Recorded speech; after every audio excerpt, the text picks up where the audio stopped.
Interest in women's sports has never been higher than it's been this past week during the NCAA women's basketball tournament, which ends today.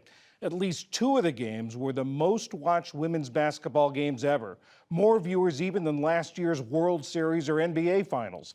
Earlier, I talked about what's behind this boom in women's sports with Claire Watkins. She's host of the podcast, The Late Sub, for the website Just Women's Sports. Claire, we've seen such a growth in the popularity and even revenue for women's sports in the last few years. What's behind this boom?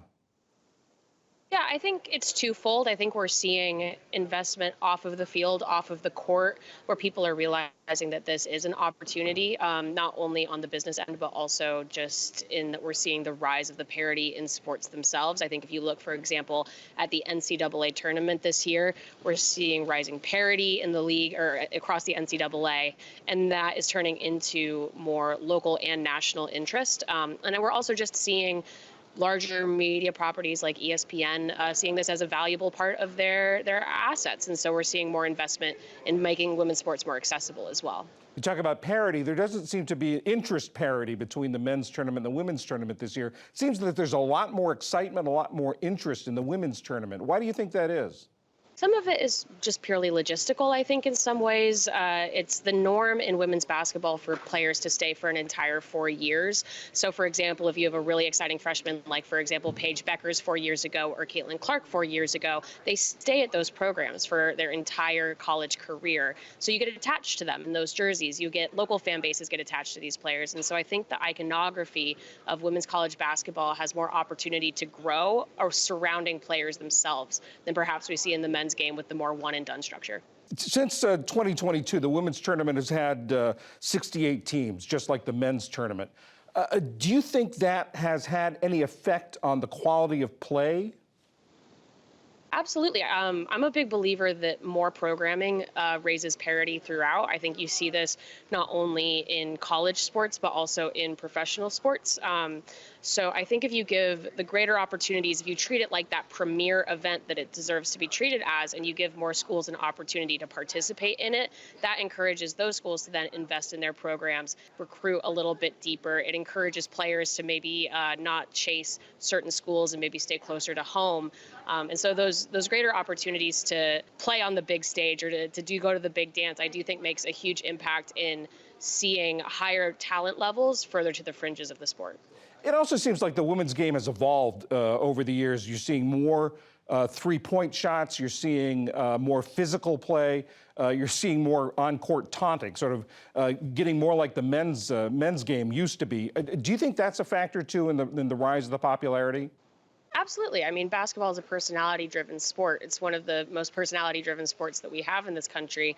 And again, once you get to know these players and they get to know each other, and the women's college game is a little bit more based in traditional post play. You do see players drive to the rim. You see big blocks, maybe like a past era of what we saw in the men's game. And it drives competition. We're seeing these players be encouraged to express themselves. And this is a big deal, right? Like, as you do see more investment into the sport, these are high stakes. And you're seeing players respond to that as well.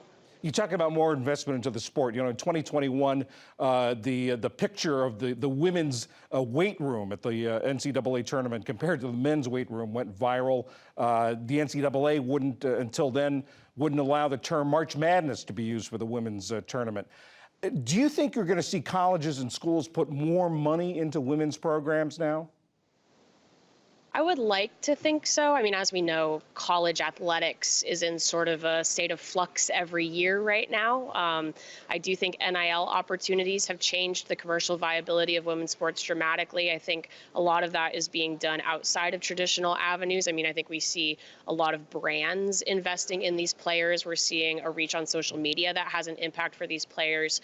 I would like to think that will be followed by further traditional investment from athletic departments, but I think there is so much in flux just with NCAA sports in general that it's a lot of wait and see. But I do think, again, when you are seeing the output and you're seeing the exponential growth of not only popularity, but just the quality of play, I would like to think that that's encouraging to see more traditional resources, absolutely. Talk about the exponential growth. What do you see as the future in the next few years or even beyond for women's sports? Oh my gosh. I mean, I think what we're seeing in terms of television numbers will only go up. I think we're seeing obviously a rising tide, I think, in sports in general, and people are really excited about new properties. And I think it's underrated just how young women's sports are in terms of traditional leagues or in that, like we said, that traditional March Madness for the NCAA women's basketball tournament is so new. You're going to see allegiances get built, lifelong fandoms. You're going to see people respond to women's sports less like something they're being introduced to and more like something that they've always had in their lives. And I think that's just going to continue to grow up this in this equity space versus what's been pretty overpowered by men's sports traditionally. Claire Watkins, host of the podcast The Late Sub. Thank you very much. Of course, thanks for having me.